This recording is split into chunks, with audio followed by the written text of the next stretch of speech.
Somos radio. Somos comunidad. ¡Salud! Báñame limón. Sandra Russo hace Báñame limón. jugo de limón. Báñame limón. Somos radio. Toma aire. Wow, wow, wow, yo, wow, wow, wow, yo, wow, wow, wow, yo,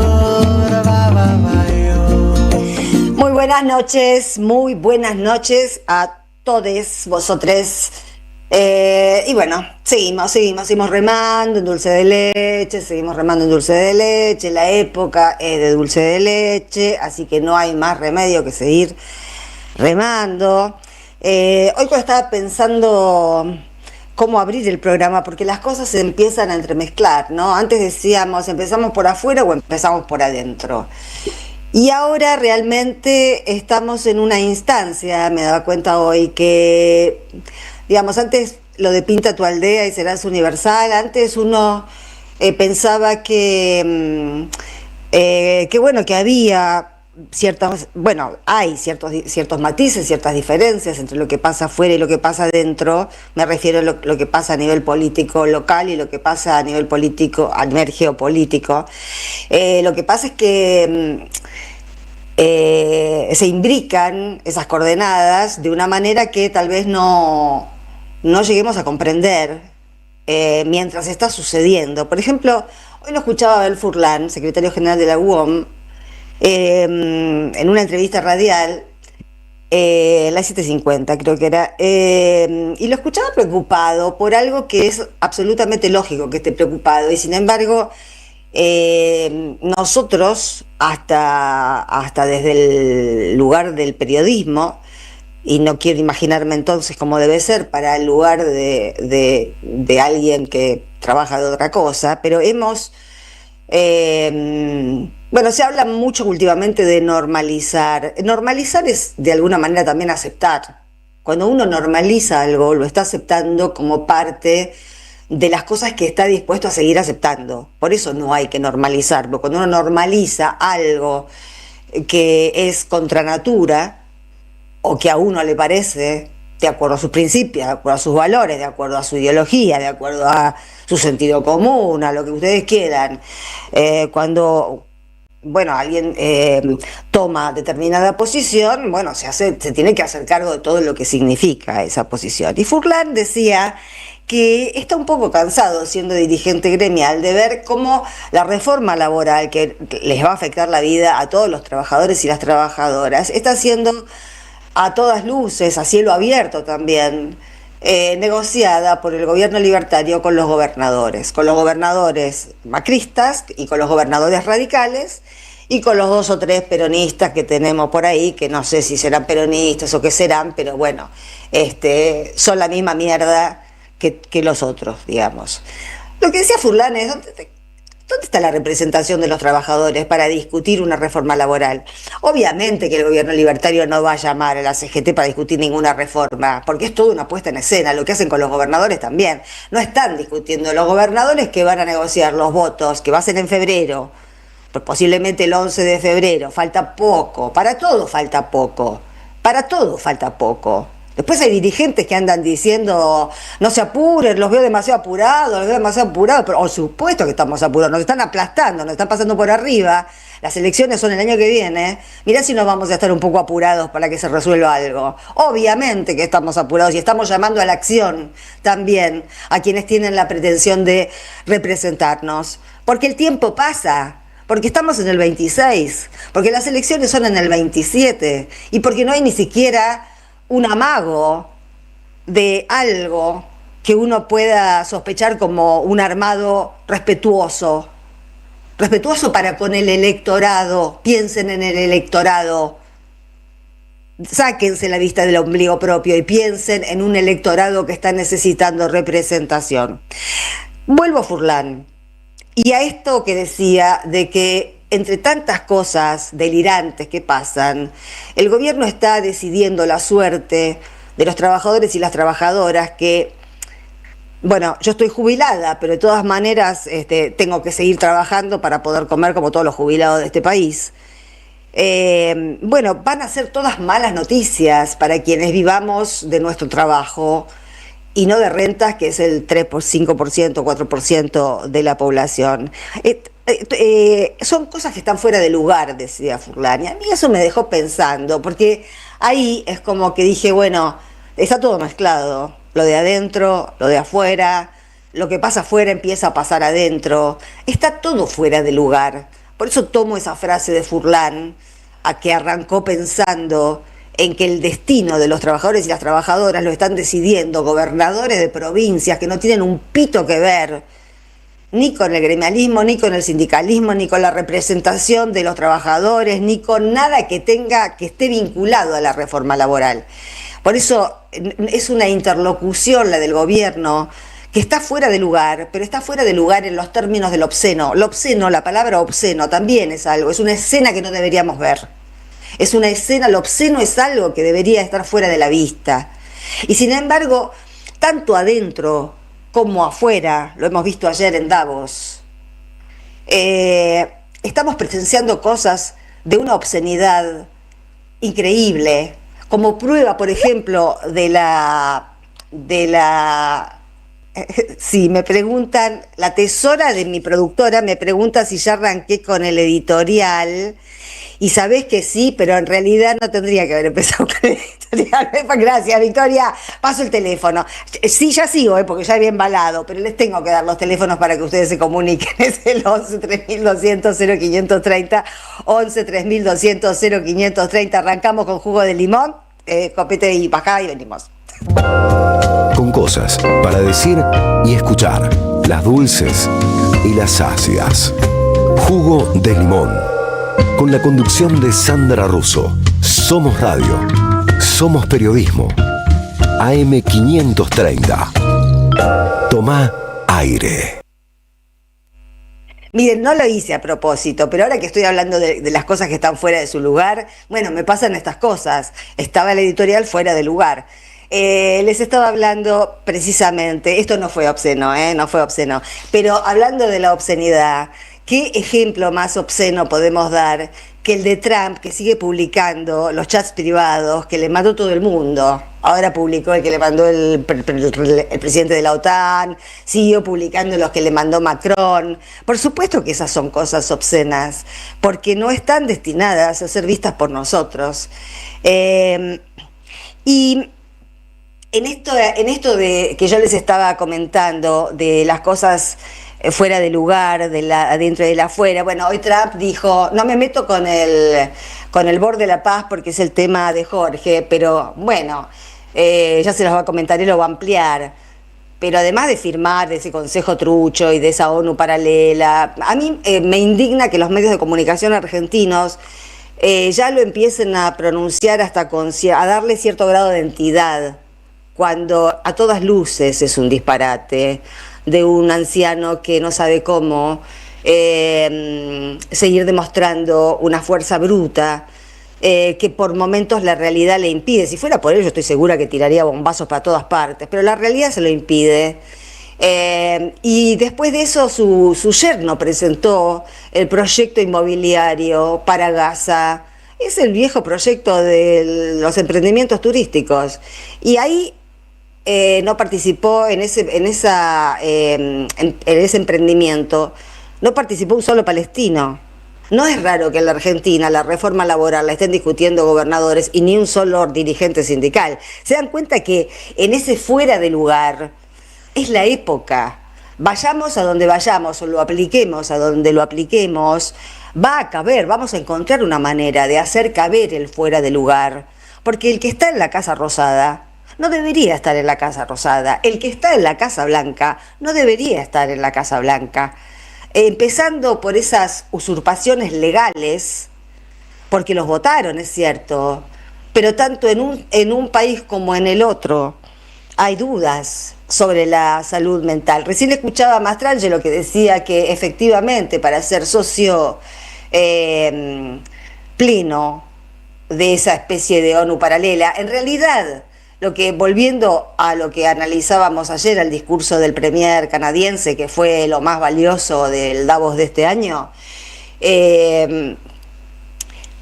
Bueno, hemos vivido dentro de una mentira y seguimos viviendo dentro de una mentira. No es que uno se ponga a criticar a Trump porque hace una ONU paralela, porque quiere defender a la ONU que existe, porque la ONU que existe, como la OEA que existe, como los organismos que existen, como el derecho internacional que no es teóricamente violado salvo por Trump. Mentira, lo violan muchos, lo violan muchas potencias. Y todos hacen como que, todos fingen demencia hace ya demasiado tiempo. Entonces, bueno, hay una instancia en la que viene alguien como Trump y dice, como dijo hoy, bueno, sí, soy un dictador, a veces hacen falta dictadores. Acabáramos. Ahora van a ver que Milei también va a blanquear que él es un dictador. Porque no puede zafar del discurso del padre. Yo le estaba observando a Milei cómo miraba a Trump. Lo mira con ojos de hijo, de hijo, pero de hijo de verdad, no es una chicana. Mientras tanto, en Estados Unidos están pasando cosas que realmente nos demuestran, nos confirman que Trump está gobernando como un dictador. Pero empezaron a pasar cosas, como venimos avisando. Esto no es gratis. Miremos esta escena. Stop resisting. Hands behind your back. Oh my God! Oh, that's ice, man. Quit fighting. Give me your right arm now. He's still going, bro. Left cuff secure. Bring the other one. Got it. Stop moving. Whoa. Weapon clear. Copy. We're good. Get cuffed. Central. This is 412. We have one in custody. Need transport. Bueno, ahí veíamos dentro de la imagen a Emilia Clarke, ¿no? La madre de los dragones, que estaba metida en el meme. Bueno, lo que veíamos en esa escena empezó a pasar hoy en Nueva York. Policías de Nueva York estaban deteniendo a agentes del ICE. ¿Se dan cuenta de lo que implica esto? No fue un caso aislado. La policía de Minnesota dio una conferencia de prensa para denunciar que el ICE está hostigando y deteniendo a agentes propios, agentes de policía de Minnesota, por el color de la piel. Entonces, hay algo que está fuera de lugar, está todo fuera de lugar, está todo fuera de lugar en esta instancia. No sé si vieron hoy que también ahí en Minneapolis empezaron a detener a chicos, querían detener al padre. Entonces agarraron al niño de 5 años que volvía de la escuela y lo cacharon para hacer salir al padre. Ustedes han visto las imágenes de lo que es esa zona de Estados Unidos. Hace un frío infernal, las nevadas son terribles. Ayer veíamos cómo detenían a un viejo chino, pero nacionalizado estadounidense, en pijama y ojotas. Hoy el padre de ese niño fue detenido también en bermudas y ojotas. Pero lo grave es que se llevan al padre, pero el niño va a un orfanato. ¿Cómo estamos viendo este Estados Unidos? Las locas de Miami, ¿siguen estando locas por Miami? ¿Cuándo van a despertar de este mal sueño norteamericano? No es norteamericano, es estadounidense. Hay que acostumbrarse a decir estadounidenses en honor a Canadá, hoy más que nunca. Hay que acordarse de decir estadounidenses en honor a Canadá y a Groenlandia. Bueno, no, Groenlandia no forma parte de Norteamérica. Es decir, hay un fuera de lugar. Y hay algo que a mí me preocupa bastante, que tiene que ver con cómo lo estamos viviendo en el tiempo. No estamos, yo creo, a lo mejor es muy, no sé si es muy loco esto que voy a decir, pero es una percepción bastante clara que tengo, de que todo este fuera de lugar, toda esta época de las cosas desarregladas, fuera de lugar. Cristina presa también está fuera de lugar. ¿Me explico? Lo que estoy diciendo es que todo está patas para arriba. Los que están detenidos, muchos de los que están detenidos deberían estar en libertad. Muchos de los que están en libertad deberían estar detenidos. Las cosas no se discuten con quien realmente está interesado o a quien compete lo que se tiene que discutir. Y esto tanto a nivel argentino, local, como a nivel global. no hay posibilidad de discutir la suerte de Gaza sin los palestinos sentados ahí. Y no que no vengan con el biribiri de que no quieren a Hamas, porque Hamas no formaba parte de la autoridad palestina, por eso los bancaba el Estado de Israel a través de Qatar, para desgastar a la autoridad palestina. Todo está fuera de lugar. Si yo tuviera que decir, bueno, pero antes para terminar con esta idea que siempre me pierdo en las subordinadas, en ese fuera de lugar hay algo que nos está pasando con el tiempo, que a mí me preocupa. Yo tengo la sensación de que este aceleramiento de la ultraderecha precisamente los está llevando a que las cosas entre ellos sucedan muy rápidamente. Así se van a estrellar también, ¿no? Pero, pero mientras tanto nos van aplastando, porque son avasallantes, porque tienen la fuerza, porque tienen el poder, porque nos hacen así y nosotros somos como el discapacitado de ayer, andamos con las muletas, muletas ideológicas, muletas morales, muletas económicas, tenemos todo provisorio, nos han precarizado toda la vida, nos han precarizado todo el país, nos han precarizado nuestra sensación de seguridad. Entonces, algo pasa que ellos se aceleran y nosotros nos ralentizamos. Nosotros estamos a la defensiva y no actuamos. Estamos en cámara lenta, vamos en cámara lenta. No puede ser que haya dirigentes peronistas que digan, pero ¿por qué están tan apurados? ¿Pero en qué país están viviendo? ¿Cómo no vamos a estar apurados? Eso no significa hacer cualquier cosa, por supuesto. Pero ya tuvimos bastante tiempo antes, hace rato que venimos sufriendo. Hace mucho que venimos sufriendo. Y claro que no hay que resolver las cosas a último momento, pero entonces las decisiones hay que tomarlas antes. Algo está fuera de lugar, todo está fuera de lugar. Tratemos en lo posible de ser conscientes de eso y de revisar lo que nos pasa y de darnos cuenta cuáles son las anomalías, por qué no se discuten las cosas que se tienen que discutir con la gente que corresponde, por qué Adorni dice ahora que no van a cumplir con la ley de discapacidad porque no hay plata. Si no hay plata, que ni se les ocurra poner ni $1 en nada, que Milei no viaje más, o si no, Adorni, no comas más. Hay mucha gente que dejó de comer, aunque sea dejar de comer carne, que la Casa Rosada dejen de comer carne por de ahora en adelante, que se hagan vegetarianos, pero cumplan con la ley, carajo, que para eso están. Y si no, avísennos, y no van a ser ustedes los únicos que le pasen por encima la ley, pero para todos lo mismo. Ya venimos.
No nos pusieron 30 segundos.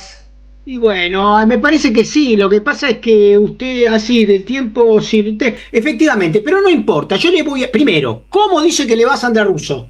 Bien, pero me hubiese gustado no estar bailando, por ejemplo. Pero ¿por qué si daba la música como para eso? Yo le voy a decir que usted bailaba No me importa el dinero. Claro, es cierto, nunca me importó, pero me encantaría cobrar, por ejemplo.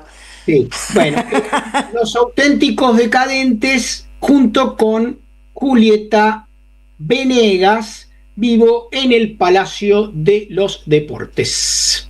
El destino de tus vacaciones está en Turismo Cabal. Viví los momentos que querés, con viajes armados a tu medida, con las mejores ofertas y los paquetes que buscas, con más de 35 años de experiencia. Entra en www.turismocabal.com.ar y encontrá las vacaciones que necesitas. Turismo Cabal. Seguridad en viajes. Destinada a la cartera de consumo. Más información en www.turismocabal.tour.ar. Bueno, aquí estamos. Aquí estamos un poquito, subiste un poquito. Incorporate un poquito, que yo parezco muy alta. Ahí está, me estaban subiendo y yo me subí, así que quedamos ahí al mismo nivel. Bueno, quería en realidad continuar un poco lo de ayer que veníamos charlando respecto a Davos, que se constituyó no solamente en el encuentro del Foro Económico Mundial, sino que dio continuidad a este encuentro citado por el propio Donald Trump también. ¿Eso fue hoy o no? ¿O fue ayer? Sí, efectivamente, pero la continuación del foro fue en la misma ciudad, ¿no? Sí, claro, claro. Primer tema, me parece. Primero, no hice referencia al hecho de que en los días anteriores, ¿cuándo nació el Foro Económico Mundial?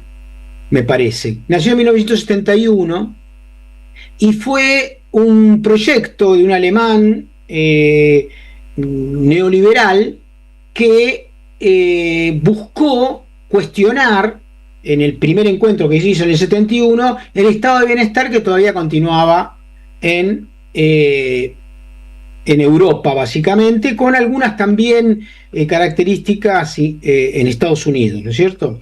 Uh-huh. Bueno, el Foro Económico Mundial de Davos fue exitoso, porque 2 años después, algunos de los economistas que participaron en esa primera edición de la Escuela de Chicago de 1971, 2 años después, desembarcaron en Chile.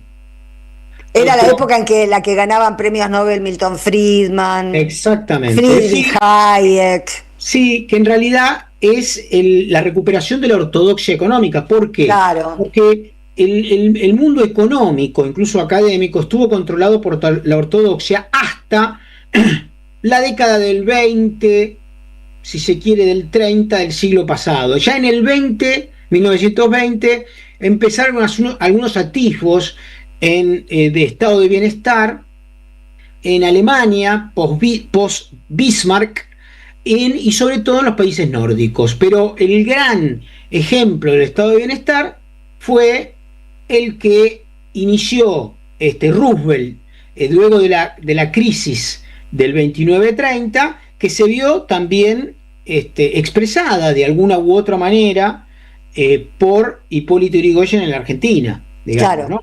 Para la misma época. Bueno, pero a partir del 30, si se quiere, hasta el 70 más o menos, en la literatura de historia económica se llama los 30 o 40 gloriosos. ¿Por qué? Porque el estado de bienestar, digamos, que fue postulado a principios del siglo XX por Keynes, lo que cuestionaba justamente la ortodoxia económica. Claro. Cuestionaba a Davos, cuestionaba a la Escuela de Chicago. ¿Y qué decía? Que el mercado por sí mismo no llega a ningún equilibrio, produce desigualdad, desempleo y crisis sistemáticas. Entonces, lo que tiene que hacer un actor ajeno al mercado, ajeno a la interacción de los privados, llamado Estado, es intervenir permanentemente para evitar esos bandeos, que es que en algunos momentos hay menos financiamiento, menos inversión, entonces en esos momentos el Estado tiene que apoyar para evitar esa Sí. situación que genera desempleo. Obviamente Y que además, se dio- además fueron en esos años que empezó a tomarse también la obra pública, en la reconstrucción después de la guerra, la obra pública como la gran fuente de trabajo inmediata, ¿no? Sí, en realidad fue Roosevelt en 1930 quien hizo una inversión enorme, contratando, llegaron a tener casi el 30% de desocupación en los Estados Unidos, Es que y la hambruna que había era increíble. hambruna terrible, hay fotos impresionantes de esa Impresionante. época, y una extensión de los ferrocarriles, de los puentes, de la ruta que le dio laburo básicamente a todos los desocupados, con lo cual levantó el mercado interno y logró, obviamente que Estados Unidos también tuvo a favor también el hecho de que las dos guerras mundiales se produjeran lejos de su territorio, y que obviamente también pagó menos costos humanos. Pensemos, yo siempre doy el caso. La señal Segunda Guerra tuya Mundial se entrecorta. se entrecorta. Se A entrecorta ver, un poquito, sí. si no, en todo caso, apago, si se sigue entrecortando, apago apago la cámara, a ver si tengo. Sí, seguí, porque hasta ahora es Bueno, momentáneo, ¿no? no, Yo que también decía la- que pensemos, digo, que lograron desarrollar el mercado interno, entre otras cosas, porque la Primera y la Segunda Guerra Mundial fue lejos de su territorio. En la Segunda Guerra Mundial, mientras China perdía 20 millones de personas, Rusia, la Unión Soviética perdía 28, Estados Unidos perdió medio millón, digamos, ¿no? Ahí hay también un tema, obviamente, de fuerza de trabajo que se perdió, entre los ganadores de la Segunda Guerra Mundial, que tuvo su costo enorme. Simplemente un dato interesante, hoy la Federación Rusa tiene unos 170 millones de habitantes más o menos, pero de no haber sido por la Segunda Guerra Mundial tendría casi 300 millones de habitantes, casi el doble, ¿no? Digo, no es un dato tonto lo demográfico, ¿no? Pero vuelvo a Davos. Este evento que se produce desde el 71 logró imponer un modelo de gestión global, digamos, que se expresa en el Fondo Monetario, en la Organización Mundial de Comercio, en el Banco Mundial y también en la OTAN, ¿no? Que ya existía, por supuesto, ¿no? Y que generó toda una desregulación, un debilitamiento del Estado, una falta de inversión del Estado y una indiferencia de los poderes públicos respecto, por ejemplo, a la desocupación, etcétera, y a las regulaciones financieras y a las guaridas fiscales y a los fondos de inversión, etcétera. Todo esto está hoy en crisis.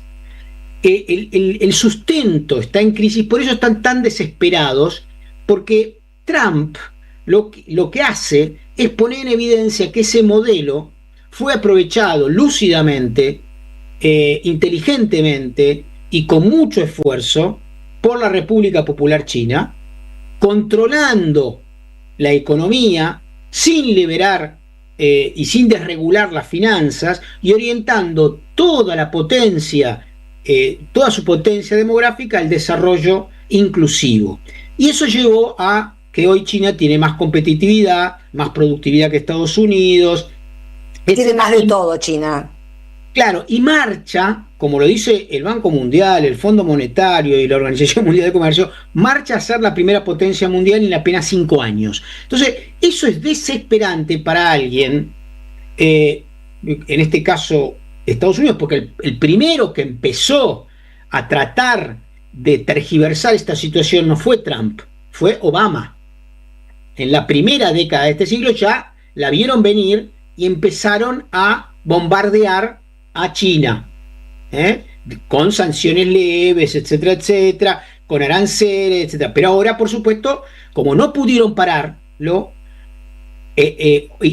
Trump es la expresión de ese aceleracionismo, y así se le llama, que busca de alguna manera evitar esa situación de poner en inferioridad económica, productiva, científica y tecnológica a Estados Unidos, perdiendo esa cocarda del excepcionalismo que ellos dicen de sí mismos, ¿no? Ellos son una especie de tierra prometida, ¿no? También, que han logrado ser la excepción y han impuesto la democracia a todo el mundo, etcétera. Una gran falacia, por supuesto, pero muchos se la creyeron, ¿no? Entonces, y acá viene lo interesante respecto a, recién ahí hago el link con el plan de paz que propone Trump en Gaza. Pero está muy ligado, porque en realidad el modelo que hoy presentó Jared Kushner, que es el yerno, perdón,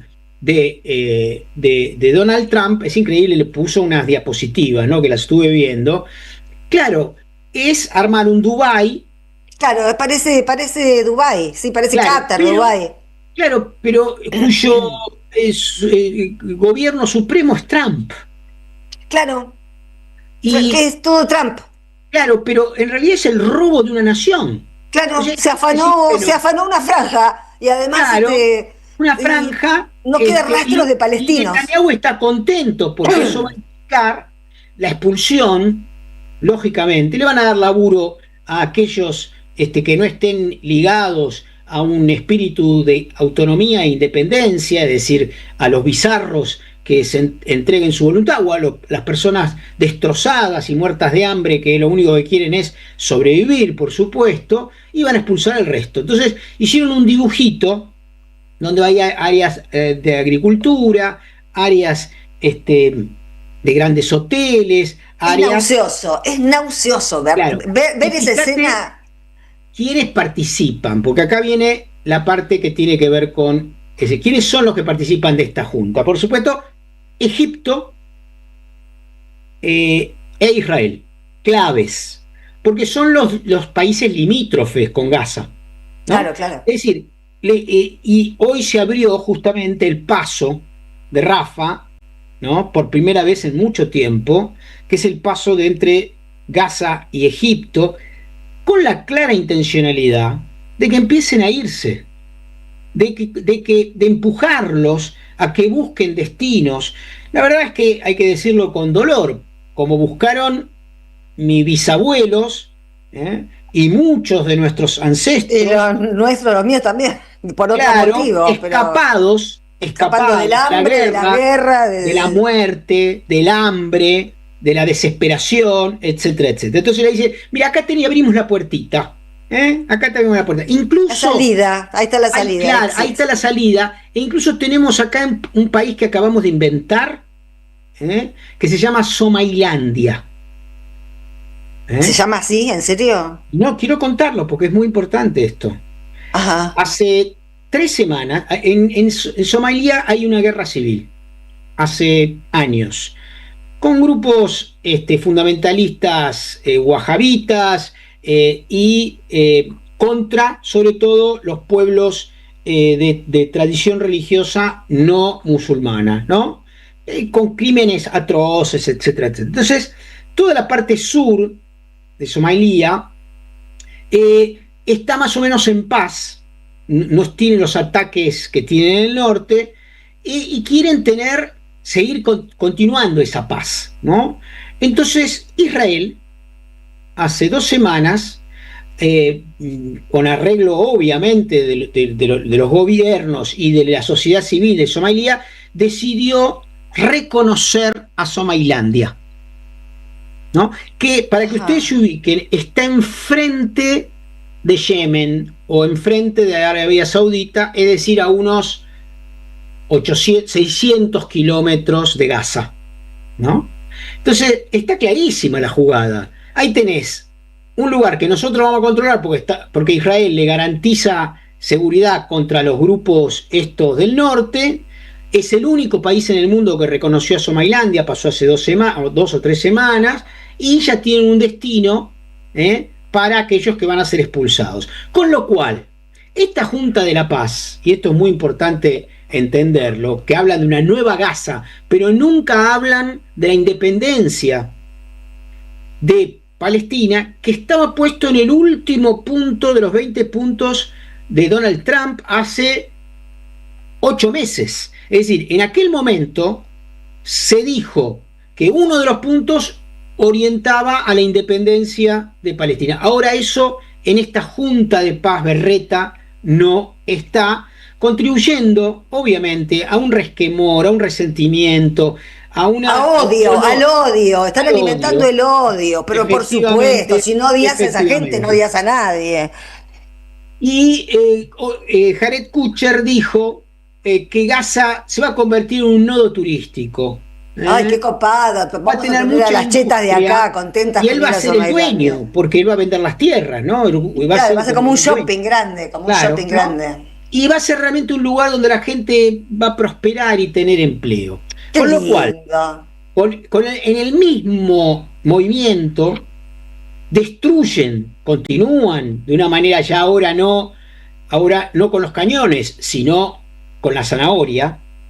Yo te digo, un tipo que ha perdido la mitad de su familia, que está cagado de hambre, que no tiene agua, y le digo, mira, yo te voy a dar un laburo en la construcción de acá 3 meses, 6 meses para reconstruir esto. Eso sí, vamos a reconstruir, va a ser un shopping, Palestina no existe más. Claro, y además vas a ser mi súbdito. No tenés autonomía nacional, sos la nada. Y, por supuesto, y esto es una especulación, porque Netanyahu forma parte de este juego, y Al-Sisi, presidente de Egipto, también, y se la van a repartir entre Egipto e Israel, que por otra parte, y con esto voy terminando, es lo mismo que hicieron desde 1947 hasta acá. Gaza fue ocupada por Egipto entre 1948 y 1967, y a partir de ese momento fue ocupada por Israel o controlada por ese mismo país. Ahora, en nombre de una supuesta inversión y de un nodo turístico, van por la misma ruta. Y termino con esto. ¿Por qué creo que hay una relación muy fuerte entre Davos, más allá del lugar donde se hizo esta Junta de la Paz? Porque la lógica trumpista del desarrollo inmobiliario del cual proviene él, ¿no? Del cual proviene Trump, y los grandes inversiones de los fondos de inversión, que llegado el caso, hipotéticamente van a poner guita para recuperar millones, expulsando a 1 millón de personas probablemente, tienen la misma lógica de ese neoliberalismo financierista que te ofrece panacea, y lo único que te termina dando es lo que estamos viendo en la Argentina con la entrega del puerto de Ushuaia a los Estados Unidos. Sí, sobre eso después vamos a hablar. Gracias, Jorge. Vamos a una tanda, un temita musical y estamos de vuelta.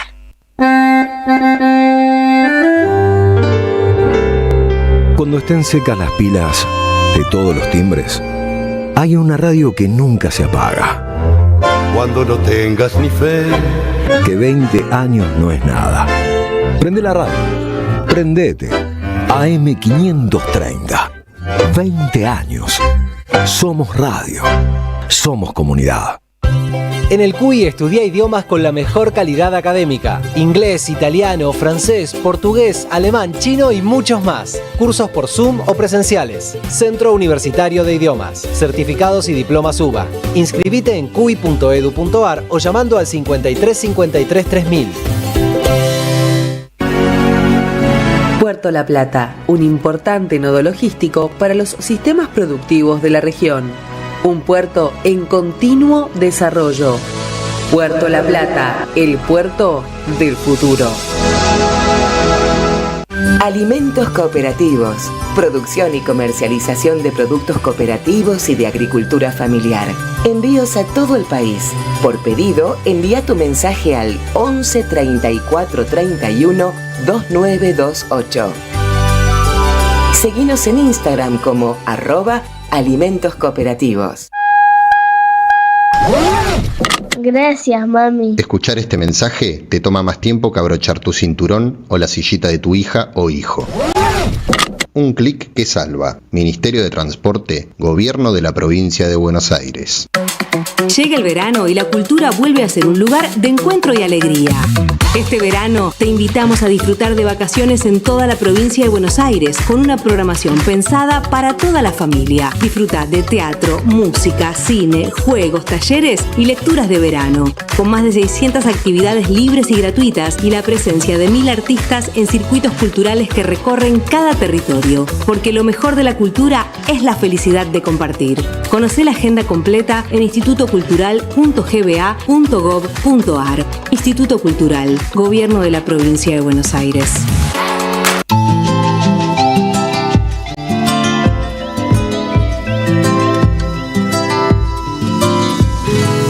Vivimos tan presos del miedo en silencio. Queremos tapar el sol con un dedo. Ningún gobernante puede sanar. La herida que lleva mi carne es mortal. Y me duele. Cómo respiro, cómo siento, si este odio mastica mis huesos. Porque los muertos no pueden amar y sin amor no me puedo curar. Cómo respiro, cómo siento, si la rabia me muerde por dentro. Si esta llaga de sangre no para, no sabremos amar. La paz la quieren con guerra, pero mis armas son de la tierra. La lluvia, el viento, mi fuego ancestral, mi raza, mi espada, vamos a sanar. La paz la quieren con guerra, pero mis armas son de la tierra. La lluvia, el viento, mi fuego ancestral, porque todo pasa, vamos a sanar. Vamos a sanar. Vamos a sanar y quitar el dolor para sembrar de flores el corazón.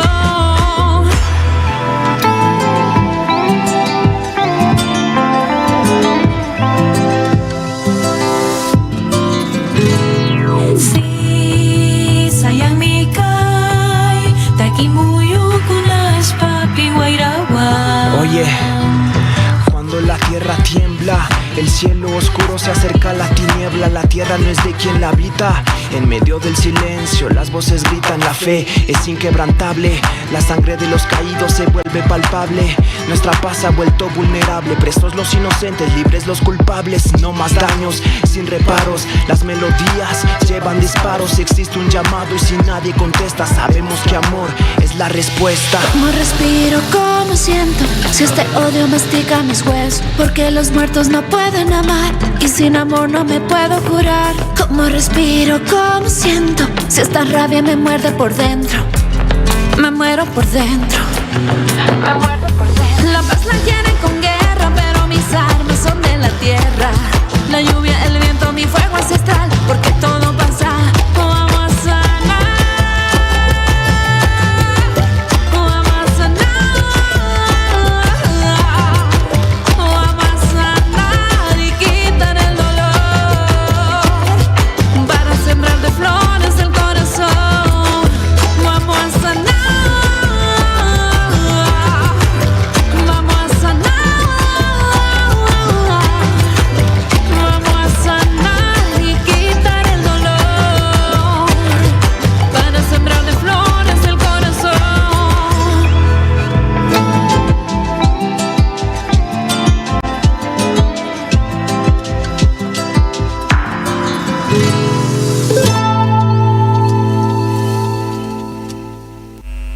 Ahí está. Estamos. Pero ¿dónde estás, Jorge, que no te veo? Ahí estoy. No, me parece que me había escondido. No sé qué pasa, que toco aquí. Estábamos escuchando. ¿Qué te pasa que estás tocando cosas así Sí, raras? yo toqueteo ahí, soy un gran toqueteador. Estábamos escuchando a Paulina Aguirre. Ah, menos haciendo mal que un no era nuevo Paulina tema. Rubio. Sí. ¿Perdón? Que menos mal que no era Paulina Rubio. No, Paulina Aguirre haciendo un temazo que se llama Vamos a Sanar. Precioso tema, precioso tema. Y le la saludamos a Lucía García Itkinson. ¿Cómo le va, Lucía? Muy bien, ¿cómo están ustedes? Hemos visto fotos suyas tomando tragos brasileños. Sí, bueno, Con cara de alegría, sí, se te veía una carita de alegría, mira. Es que respirar un aire, ¿no? Claro, de un país que no es gobernado por Milei, ya es. Claro, ya es aliviador. Ya te aligera el alma, claro, me imagino, sí. Sí. Bueno, pero bueno, volvimos a la realidad, a la Argentina, y hoy con esta novedad de que se acaba de firmar en Davos el documento que funda el Consejo de la Paz, ¿no? Sí, acaba de hacer Jorge la columna sobre los detalles bochornosos de ese proyecto, sí. Exactamente. Entonces, en torno a esto, bueno, me planteé hoy indagar un poco cómo se vive dentro de Estados Unidos este gobierno de Trump, ¿no? Y estas... Hoy él reconoció que es un dictador, ¿viste? Porque a veces hacen falta los dictadores, dijo. Claro, y lo puso en palabras directamente. Si uno mira lo que está pasando en Estados Unidos ahora, se nota que es un dictador. Claro, pero ¿cómo analizar esto, no? Primero, ¿cómo analizar que esta política exterior y esta política interna hacia los inmigrantes tenga el consenso que aparentemente tiene? No tiene mucho consenso. Poner en duda, ¿no? Exactamente ese consenso. A ver, la verdad que no tiene. Efectivamente existe o no. Para eso hablamos con un especialista, Ernesto Castañeda, que es director del Centro de Estudios Latinoamericanos y Latinos de la American University de Washington y director del Laboratorio de Migración, profesor de Sociología, el mexicano también, inmigrante en Estados Unidos, ¿no? Que vive allí desde el 1999. Una eminencia. Exactamente. Sí, sí. Y escribe es columnista en medios internacionales y se especializó justamente en esta temática, ¿no? En la inmigración en Estados Unidos. Y entonces, bueno, un poco a ver cómo están pensando este momento, cómo lo analizan. Y le hice dos preguntas. La primera, que si les parece ahora compartimos, es cómo él explica la legitimidad del gobierno de Trump teniendo en cuenta estas dos cuestiones. Esa política exterior tan agresiva, bueno, lo escuchamos con las pretensiones de anexar Groenlandia, ¿no? Bueno, ya mató 130 personas en el Caribe. En Venezuela, exactamente. Porque quiso. El delirio con la Franja de Gaza en su momento, etcétera. Y la política interna de persecución a migrantes, porque bueno, si bien Estados Unidos tiene una cierta soberbia colonialista como característica cultural a lo largo del tiempo, tampoco podemos pensar que el promedio de la sociedad estadounidense avala completamente y respalda esta manera de manejarse de Trump. Es que están hostigando a los propios norteamericanos también ahora, no es solo contra migrantes. Exactamente, y también hay solidaridad de los norteamericanos con parte de los migrantes. El propio Trump es hijo de migrantes, ¿no? Este dato lo dice Ernesto Castañeda también en una nota. Su abuelo y su madre eran migrantes y él, bueno, esto prácticamente lo anula, ¿no? de su historia y de su identidad política y discursiva. Bueno, respecto entonces de esta pregunta, ¿cómo se sostiene esta legitimidad con el hostigamiento interno y la agresividad hacia el exterior? Esto nos decía Ernesto Castañeda. Trump ahorita no tiene mucha legitimidad en el sentido de leyes, de que esté siguiendo la ley o el sistema de justicia. Está, de hecho, gobernando de manera extralegal, en efecto, a nivel interno y también en cuanto a política exterior. Lo que están haciendo con migrantes, están haciendo deportaciones sin el debido proceso. Y obviamente lo que pasó en Venezuela con la secuestro, digamos, de Maduro de manera forzada, violenta, y los bombardeos a las pequeñas embarcaciones en las costas de Latinoamérica y el Caribe, es algo extralegal porque eran aparentemente embarcaciones civiles. Ellos dicen que traficaban narco, pero nunca lo pudieron, no lo han ficado de manera pública. Entonces, no es que tenga legitimidad ni del sentido de la ley, ni en el sentido de la opinión pública o de que represente el Vox Populi o la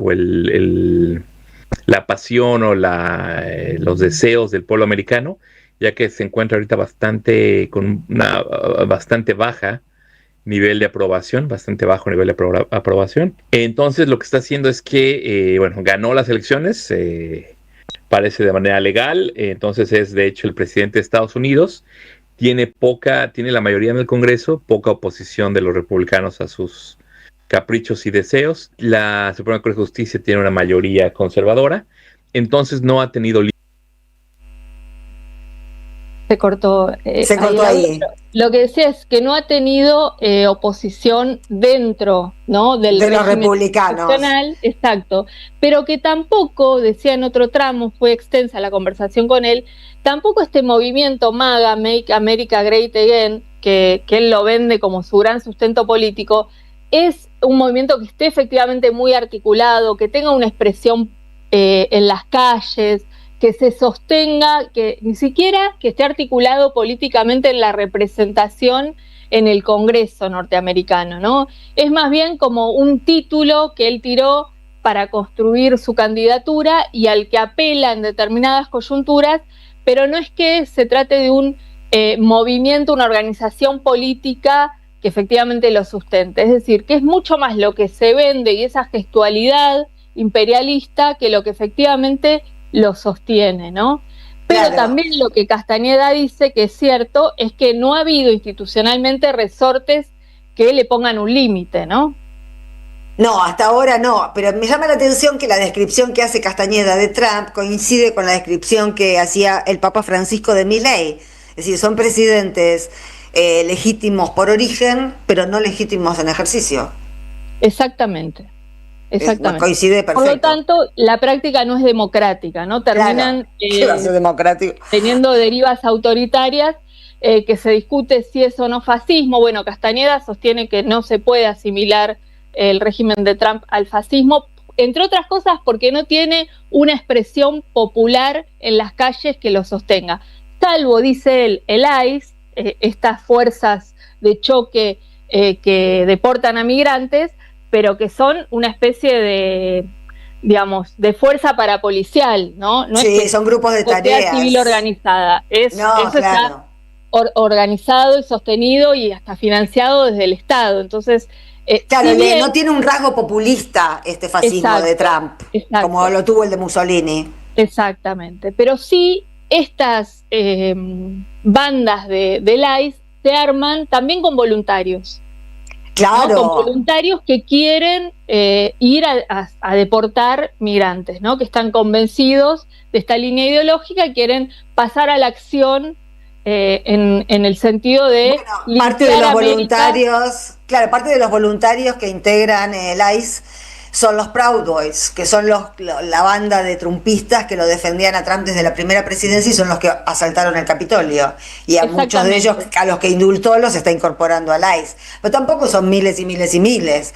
No, además, acabamos de pasar al principio del programa porque hoy la policía de Nueva York empezó a detener a agentes del ICE. Y la policía de Minnesota denunció que el ICE los detiene a ellos por el color de piel, a los agentes de la policía de Minnesota. O sea, se va a armar imprevisible, es imprevisible. Sí. Muy turbio. Y sí, y fundamentado en el supremacismo, en la misoginia, ¿no? En todo ese discurso, sí, machista. Pero de todo, hoy ahora empezaron a detener niños de 5 años. La imagen de hoy fue la del nene de 5 años que usaron para detener al padre y después se lo llevaron detenido al chico a un orfanato. Realmente son cosas que te hielan la sangre, ¿viste? Sí, niveles de crueldad que sí, que corren todos los límites, ¿no? Bueno, y el episodio de Minnesota, eso también Castañeda lo tomaba, después lo vamos a escuchar, en relación al repudio que generó y la solidaridad que despertó el René Wood. de René Wood, exactamente. Además una activista, ¿no? Por los derechos de los migrantes. Entonces, en relación a esto, la siguiente pregunta que le hacíamos a Ernesto Castañeda es acerca de si se ve en lo cercano el fin de la era Trump y si hay un movimiento opositor gestándose que vaya a ser quien por lo menos empuje a que este ciclo termine, ¿no? O se transforme en otra cosa. Porque, bueno, muchos análisis internacionales están hablando de esto, ¿no? De que en realidad toda la política exterior trumpista tiene que ver con una gestualidad exagerada contra China porque se ve en la propia decadencia, ¿no? Del modelo de dominio norteamericano. Y, bueno, en relación a esto, escuchamos lo que nos decía. Bueno, tenemos por un lado Trump en sí como persona, que ya está en edad avanzada, tal vez un poco enfermo, y el movimiento MAGA, que la pregunta es si va a sobrevivir a él o no. y vamos a ver qué tanta movilización va a haber en el sentido de un movimiento Trump o MAGA para continuar con esa mayoría republicana en el 2026, en las elecciones de intermedias que vienen. Y luego, la pregunta que haces, ¿hay un movimiento opositor gestándose? Sí, alrededor de las marchas del No Kings, contra ese autoritarianismo y saltarse la ley para deportaciones y demás, y ahora recuerdo aún más fuerza con el apoyo a la gente de Minnesota en contra del asesinato de Gore y a favor de las comunidades inmigrantes, mucha solidaridad. Y en efecto, hay marchas masivas. El movimiento No Kings, la última, tuvo números muy, muy importantes. Puede que más del 1% de la población salió en las calles en todos los estados, en muchos condados del país, en zonas que se ven como de mayoría republicana, estados llamados rojos. Hubo protesta en toda la República y en Alaska, en Puerto Rico, en otros países. Entonces no es un movimiento hegemónico de Trump, no tiene control total de la opinión pública, la gente no está amedrentada de que no pueden hablar contra el régimen como en un... Entonces, sí, hay movimiento opositor gestado, activo, está muy en contra de Trump. Entonces, no es un gobierno que se puede sostener de manera democrática. Bueno. Sí, entonces, se está armando una resistencia que no pasa por el lado demócrata, pasa por otro lado. Exactamente. Ayer justamente comentábamos, ¿no? que el fascismo, para mí sí es digamos, no quiero entrar en categorías de la ciencia política, pero para mí yo le llamo fascismo simplemente a cualquier movimiento que sostenga que su opinión es la única válida, ¿no? Y esto es lo que hace Trump, es lo que hace Milei, por eso para mí son fascismos de nuevo tipo. Por darles un nombre, después si hay otro nombre le ponemos otro nombre, pero para entendernos, digamos. Y me parece que bueno, hoy por ejemplo leía que se están armando los Panteras Negras en Filadelfia, ya se armaron en Minnesota. Bueno, no hay que olvidarse de la docena de victorias del socialismo democrático, como en Nueva York. Está cambiando la escena, está cambiando el escenario, porque una cosa que me parece que estamos viendo en Estados Unidos es que el fascismo es un politizador muy vertiginoso, o sea, ha politizado a sectores de la sociedad norteamericana que nunca se interesaron en la política. Justamente Estados Unidos ha tenido la política que ha tenido por la indiferencia ciudadana a la política, y porque la política porque son muy pocos los votantes y porque son élites que se autoabastecen, digamos. Ahora hay una posibilidad de que la política se abra a gente que no ha participado hasta ahora en política. Esperemos, eso sería el vaso medio lleno. Claro, sí, además, bueno, el voto no es obligatorio, ¿no? O sea, por eso. Hay otra, tiene que haber algo que los estimule, y bueno, si no los estimula esto que están viviendo, ¿viste? Está legitimado el lobby, además, abiertamente, ¿no? Sí, a mí el dato que me interesó de esto último que decía Castañeda es que esa expresión que él dice expresa alrededor del 1% de la sociedad, que para nosotros es un número muy menor para lo que estamos acostumbrados en Argentina, pero que es significativo en Estados Unidos, sobre todo porque es un estado confederado, ¿no? Donde cada estado, que cada provincia nuestra sería, tiene mucha autonomía respecto del resto, pero que esa expresión, él dice, apareció en todos los estados, ¿no? Y eso me parece que empieza a hablar de una popularidad y de una capilaridad que por ahí hasta ahora no nos estaba llegando, porque bueno, Minnesota, ¿no? Aparecían como algunos estados por ahí más clásicamente progresistas, pero parece ser que este movimiento de protesta se está expresando en toda la geografía, ¿no? Y además con dirigentes de mucho peso, que nosotros para la escena argentina, ojalá tuviéramos la escena norteamericana. El gobernador de California fue a Davos, Newsom se llama, ¿no, Jorge? Con rodilleras para los que integraran el Board de la Paz, por arrastrados, le fue a llevar rodilleras a todos, y fue a decir lo que faltan en Europa son huevos. O sea, nosotros no tenemos dirigentes, gobernadores, puede haber alguno, pero la mayoría está con las rodilleras puestas acá. Ahí escuchás hablar al alcalde de Chicago, por ejemplo, que es un negro maravilloso. Y realmente son energizantes. Hay mucho más ánimo combativo que acá en Estados Unidos en este momento. Bueno, también están viviendo mucha más pesadillas, ¿no? También. Sí, y también tal vez están encontrando comunicacionalmente alguna clave, ¿no? Es que tienen el aparato demócrata de comunicación en pie. Nosotros no tenemos nada. Claro. El Pero New York también Times, el Washington la simbología, ¿no? que ponen en juego, digo, de animarse por ahí a cierta discursividad más bizarra, podríamos decir, pero que es más explícita y a la vez más clara también, ¿no? Que en determinados contextos tal vez es necesaria para contrarrestar a discursos que en sentido contrario también usan esas estrategias. Creo que algo de eso es interesante para observar y para pensar también en los debates que tenemos que dar en nuestro país. Sí. Bueno, este es el modelo de Milei, pero así como vemos que en el imperio está crujiendo, bueno, también nos puede dar la esperanza de que eso también suceda acá en nuestro país. No, por supuesto va a pasar, porque esto es insoportable, la verdad que esto es insoportable, no sabemos cuándo, pero ojalá que sea el año que viene, ¿no? Bueno, Lucía, me encantó la columna, gracias. Bueno, ustedes, abrazo enorme. Hasta el jueves que viene. Lucía. Chau, chau. Una tanda y ya venimos. En AM530 pasan muchas cosas y todo lo que pasa está en la red. Somos Radio AM530 en Instagram. Entérate de lo que pasa. AM530. Somos redes. Somos radio.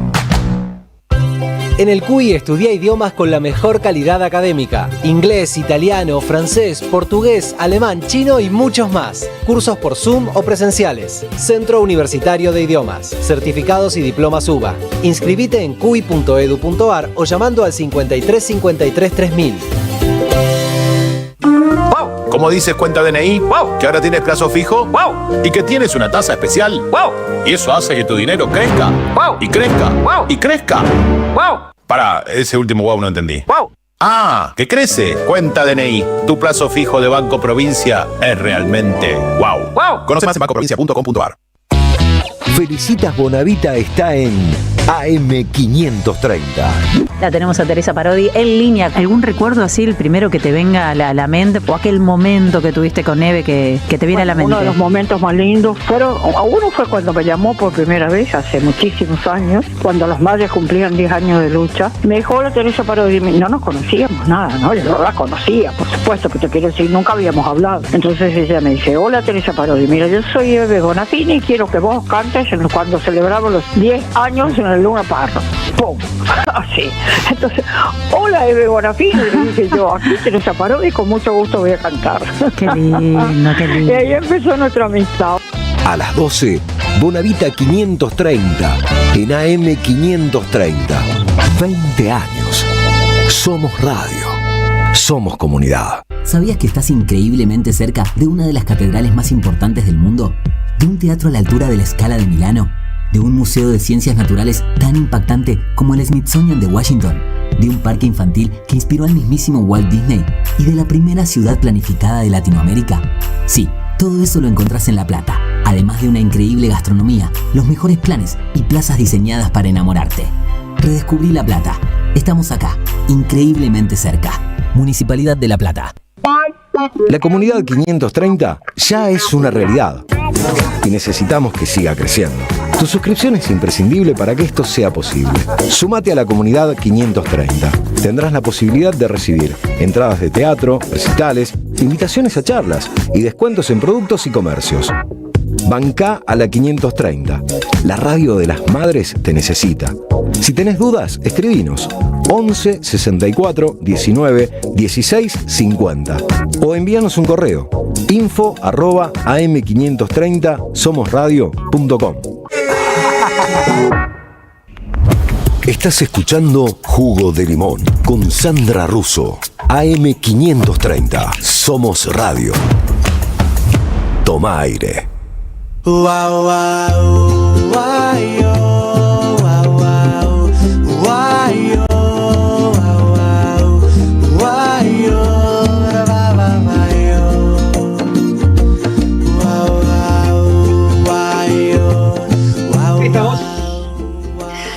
Bueno, ya volvimos, vamos a un peloteo. Vamos a ver a Irene Montero contándonos de otro conflicto. Es un conflicto muy antiguo.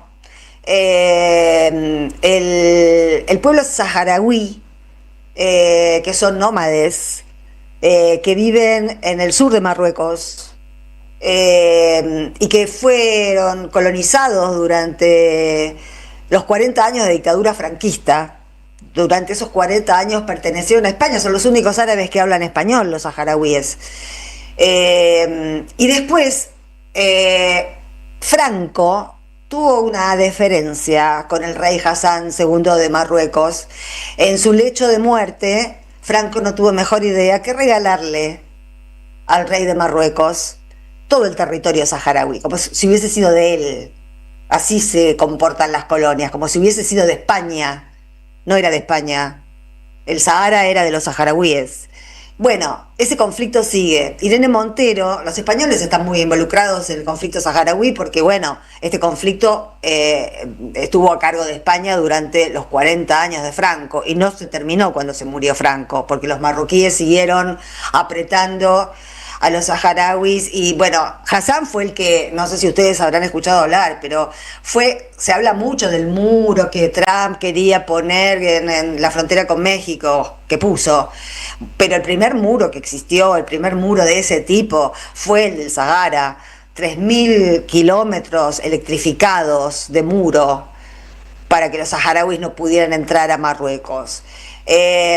En esta nota, Irene Montero desde Marruecos nos muestra una escena más de estas escenas coloniales que estamos viendo. Hasta qué punto Marruecos le sigue haciendo a los saharauis lo mismo que Israel les hace a los palestinos. La vemos a Irene Montero. Estamos en los campamentos de refugiados saharauis en Tinduf. Y en estas condiciones, y en estas, o en estos colegios, viven desde hace 50 años desplazados de sus tierras más de 173.000 refugiados saharauis. El agua potable que tienen es esta y llega gracias a la ayuda humanitaria. Así que si un día un país, por ejemplo Marruecos, Estados Unidos, hace lo mismo que Israel le ha hecho a Palestina, se quedarían sin agua. Pero ¿qué pasó y por qué estamos aquí? Quédate que te cuento. A finales del siglo XIX, los europeos se repartieron África como si fuesen sus dueños, porque claro, ¿qué derecho tenían los africanos a decidir sobre su propia vida? ¿Suena de algo?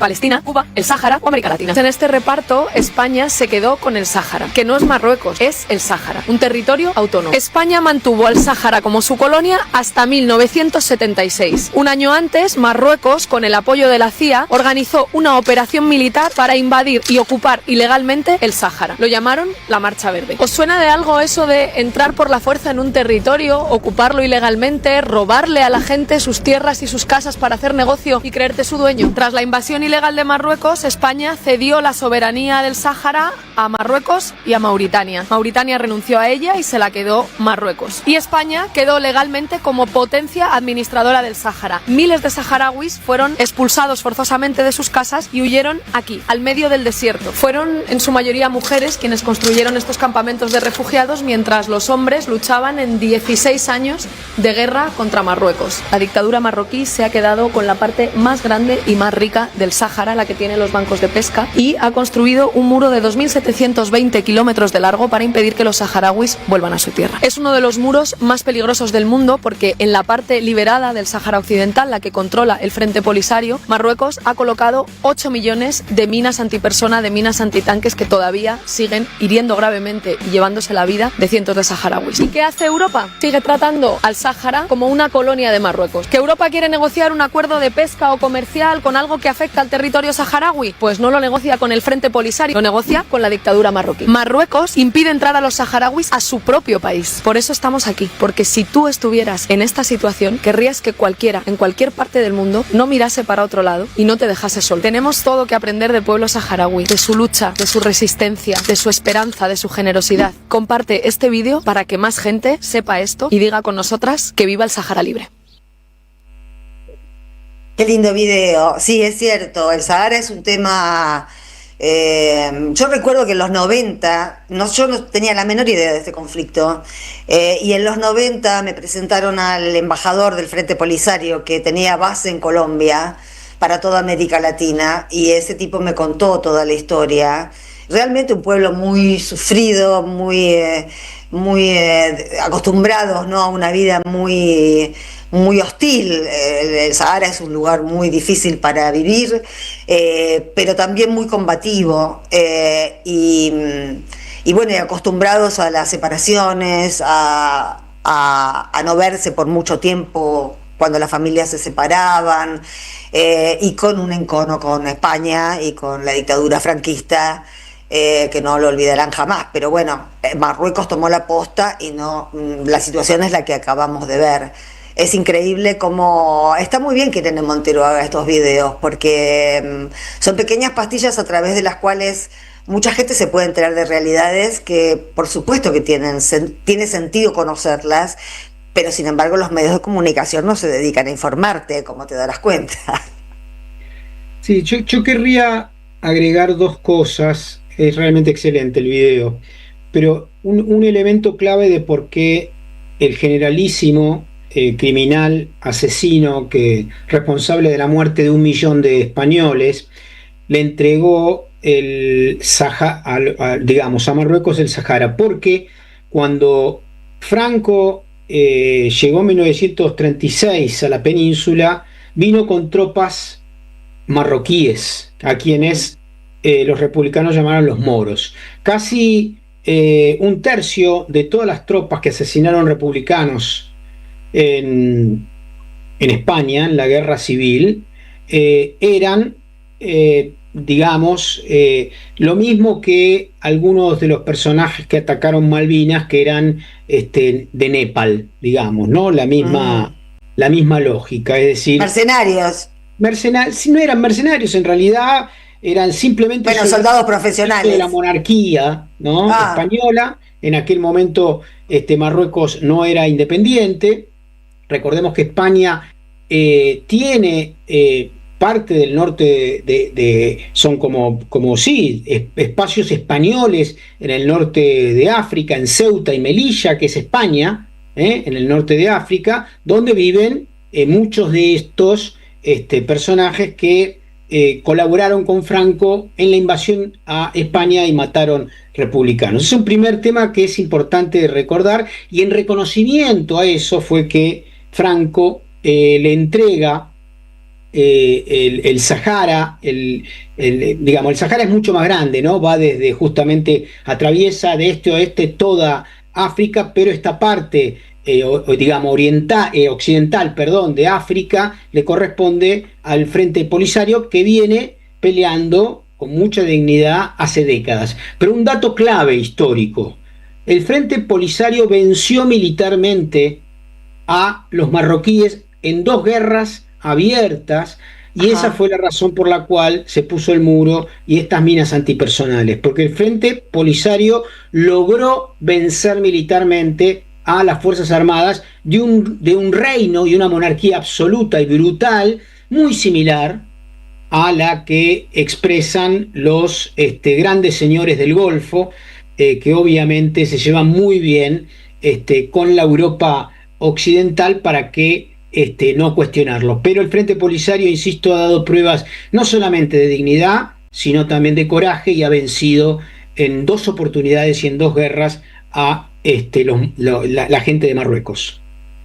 Bueno, si no lo conocían, les acabamos de presentar al Frente Polisario, a los saharauis, y bueno, estas situaciones que cada vez nos resultan más familiares, porque en lugar de ir desterrándose, parece que son un ejemplo para que los nuevos colonialistas tengan ideas e inauguren nuevas colonias, como ha hecho hoy el Board de la Paz. Qué bárbaro, qué farsa, qué farsantes. Vamos a escuchar un tema musical, así nos aligeramos nuevamente y volvemos a la carga.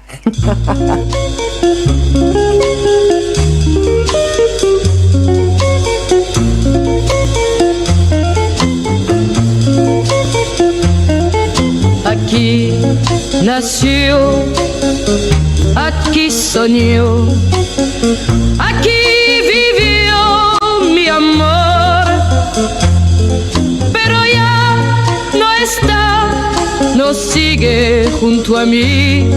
No está mi amor, no está.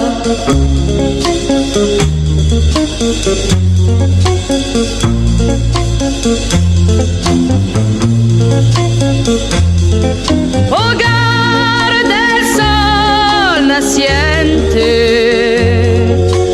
sol que ya no está, un sol que ya no alumbrará, no alumbrará.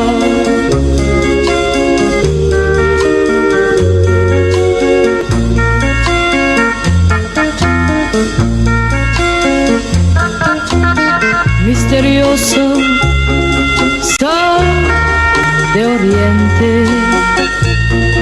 casas de bambú, un cielo azul y un bello mar, pero tú no estás.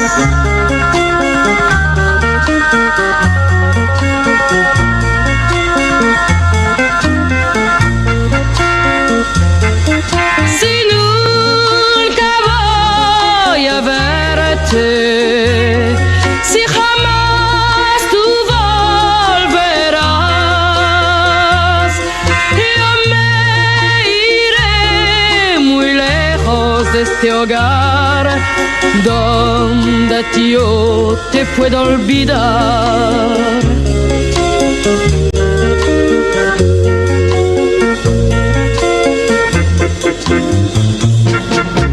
Quiero olvidar el sol naciente y no recordarte más. Si ya no he de tenerte, no quiero recordar.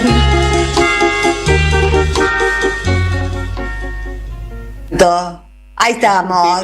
Es un Sí, tema me suena. originalmente en inglés, se llama La Casa del Sol Naciente. Pero ¿de quién era originalmente? Yo no me acuerdo bien, la verdad que no me acuerdo, pero lo voy a buscar para mañana. Es muy viejo, porque es muy viejo. De la década del 60. No me acuerdo bien, pero bueno, mañana contesto la pregunta, mientras te voy diciendo que en esta ocasión en castellano la interpreta Frida Bocara. Averigualo mientras estás haciendo el pollo y mándame el mensaje, así lo leo. ¿Cómo no? Ya mismo. Vos sabés que ayer entró un mensaje diciendo que el tema de que cantaba, que vos dijiste que era de Man, que cantaba Mercedes Sosa, sí, no es de Man. Vamos a averiguar mejor. Ahora después te mando el mensaje que lo tengo guardado. Sí, tienes razón. Ya estoy autocriticándome, tienes razón. Es verdad. Tienes razón. The Animals eran los que lo cantaban. The Animals es, muy bien. Sí, y dijimos acá que lo cantó la versión. La versión es de The Animals. Y efectivamente todo cambia, no era de Pato Mans. Bueno, muy bien, seguimos. Pero no dijiste quién la interpretó. ¿Cómo? Lo dije. Dijiste quién la cantó. Frida Bocara. Soy yo que estoy mal ubicada en tiempo y espacio. Son cosas de la época. Son cosas de la época. Domani. No, a Domani no, porque Domani no tenemos programa. El lunedì. El lunedì. No, eso es en francés. Au revoir. Au revoir. Chao. Chao. Y nos quedamos con Lucas Maida. Bienvenido. Buenas noches, Sandra. ¿Cómo están? ¿Cómo andan por aquí? Entramos de lleno a la columna de territorios. Le damos la bienvenida a Loiseau Julián, espero haber dicho bien el apellido. Él es coordinador de la Dirección de Deportes de la Universidad de Lanús y me parece que no está bien pronunciado. A ver, ¿cómo te llamas? ¿Cómo se dice, Julián? Buenas noches para toda la audiencia, buenas noches para el equipo. Estuviste cerca, tengo que decir que estuviste cerca. Hace rato no están tan cerca. Es Julián Loiseau. Loiseau, claro. Loiseau, claro. Y veníamos en francés. Bienvenue, Loiseau. Quiere decir bienvenue. El pájaro. El pájaro, claro. Mirá qué lindo. Ahí va. Bueno, has volado hasta aquí, hasta la columna. Llegaste, Julián. Contanos. Lucas, alejate un poquito de la cámara. Ahí estoy acá. bien, ¿me ven bien? Sí. Porque el perfil que me parezco a Pablo Echarri puedo poner, o el otro, díganme No, ustedes. Mejor el que no te pareces a Pablo Echarri poner. Vamos a conocer hoy, les cuento, el programa Los derechos de la niñez no se toman vacaciones. Esto es un programa que Julián trabaja desde la Universidad de Lanús. Contanos, Julián, ¿qué es este programa? Bueno, este programa nació en el año 2000, ¿sí? Que se viene llevando... Mirá. Sí, exactamente, hace un montón, desde el año 2000, de manera ininterrumpida. En su momento lo creó la rectora doctora Ana Jaramillo, ¿sí? Para hacer, cuando ni bien nació o muy cercano a su nacimiento en la universidad, para que la universidad sea conocida en la sociedad donde se insertaba. Claro. ¿Sí? Era más que nada para divulgar que la universidad estaba en ese sector, en ese lugar, y se hacían unos talleres deportivos, culturales, donde un montón de chicos pasaban un día recreativo, ¿sí? Por la universidad. La universidad disponía de una flota de micros, se los iba a buscar a diferentes instituciones barriales y venían a pasar un lindo día a la universidad. Con el tiempo, esto, donde ya la universidad se hizo conocida, el programa cambió su objetivo, ¿sí? Su finalidad, y claro, ya los chicos no pasaron una sola vez en todo enero, pasaron durante todo enero, como en la actualidad, pasan 20 días en actividades socioculturales que sufren un desarrollo pedagógico, didáctico, de lo, a ver, como se dice tradicionalmente, ¿no? De lo fácil a lo difícil, de lo poco a lo mucho, para que vayan aprendiendo en los diferentes talleres, ¿sí? ¿Qué tipo de actividades? ¿Nos podés dar algunos ejemplos de esas actividades que hacen los pibes? Sí, claro, cómo no. Tenemos plástica, música, ajedrez, iniciación en los oficios, educación física, informática, bueno, percusión. Qué bueno. También tienen días, una vez por semana van al cine. También vienen los Reyes. Hay una carrera de aventuras adentro de la universidad.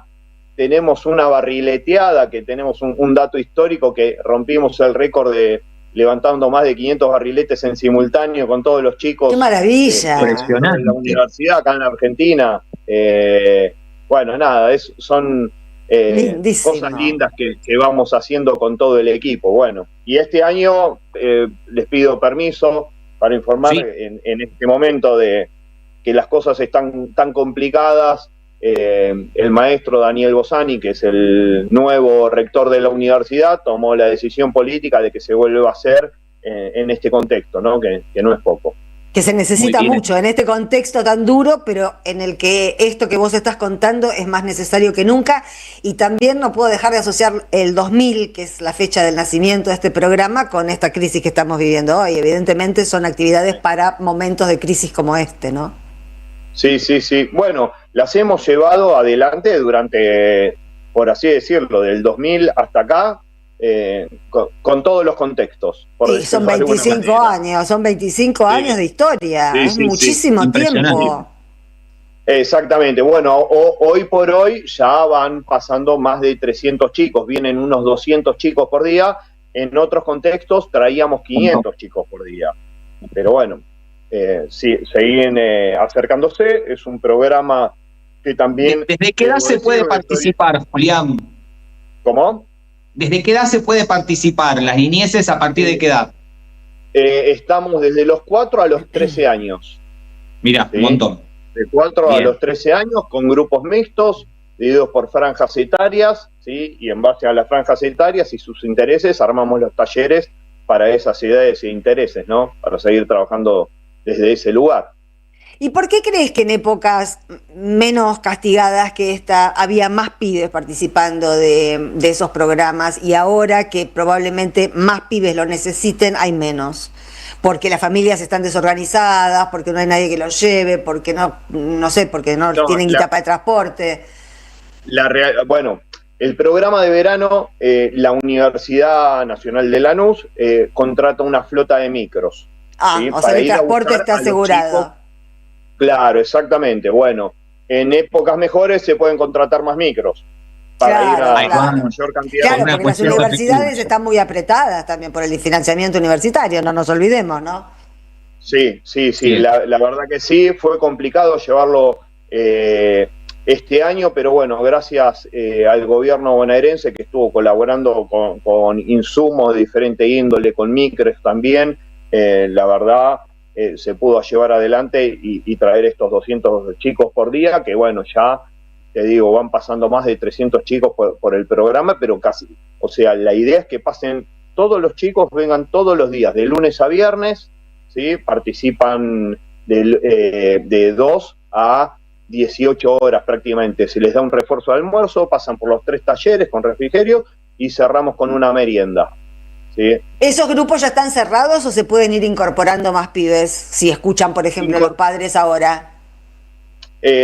Nosotros lo que hacemos es articular directamente con las instituciones barriales. ¿sí? Okay. Por ejemplo, un comedor barrial lo que hace es su referente, reciben las fichas que nosotros les damos, anotan a los chicos por ese intermedio y por esa vía llegan. Está bueno, ¿sí? está bueno como lo articulan. Esa pregunta te iba a hacer justo, Julián, ¿qué articulaciones tienen con el territorio? ¿Con qué actores coordinan para poder hacer la inscripción, la convocatoria, la difusión?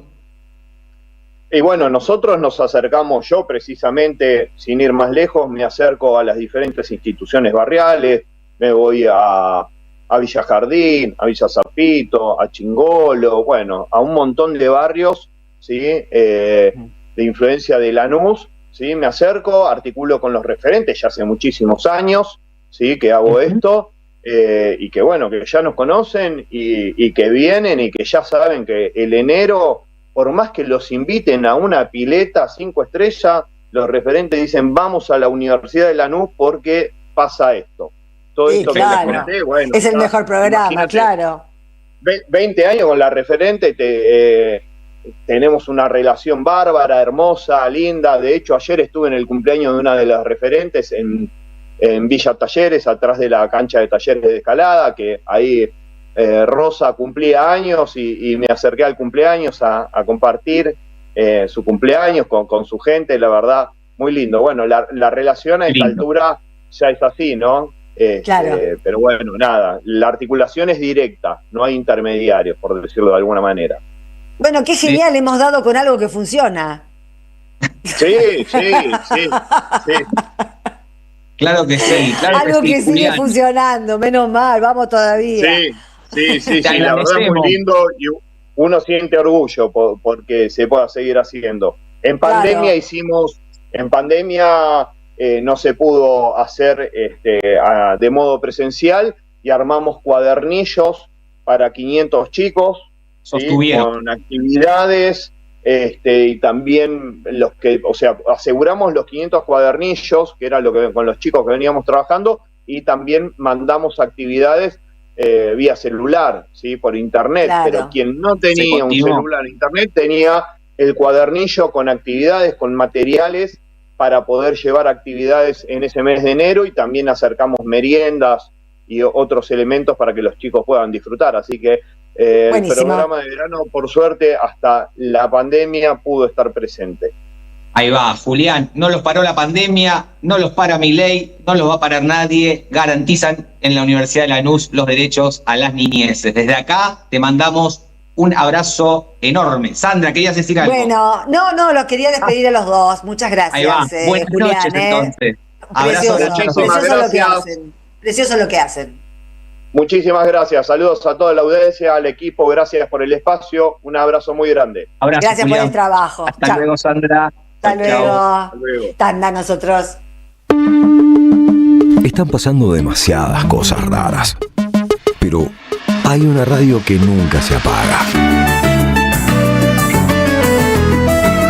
No te dejes desanimar. Prende la radio. Prendete. AM530. 20 años. Somos radio. Somos comunidad. El sabor que te acompaña es Café Bantú.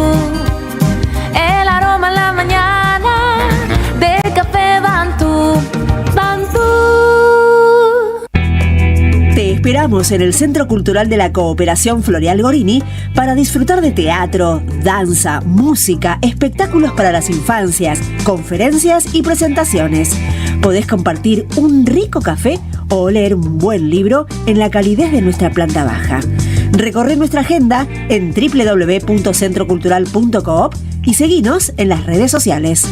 Comprando las entradas con tarjeta Cabal Crédito o Débito accedes a un 50% de descuento. Centro Cultural de la Cooperación Florial Gorini, Avenida Corrientes 1543, Ciudad de Buenos Aires. Una experiencia cultural y cooperativa.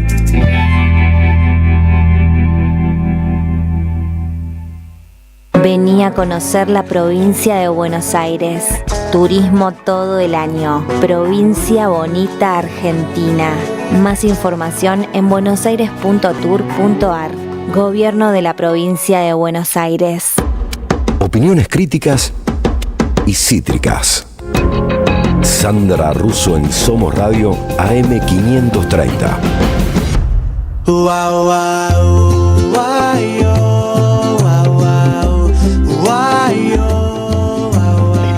Vamos a saludar a Santiago Leudat. ¿Cómo va, Santiago? Hola, buenas noches, Sandra. Buenas noches, ¿cómo estás? Bueno, estamos listos para continuar con nuestro ciclo. Estamos re listos. Bueno, me alegra. Bueno, hoy ya estamos en la 7ª columna, sí, en este ciclo que hemos denominado acerca del sentido y la felicidad. Y hoy vamos a trabajar con un autor que, bueno, que va al meollo de la cuestión, que es Viktor Frankl.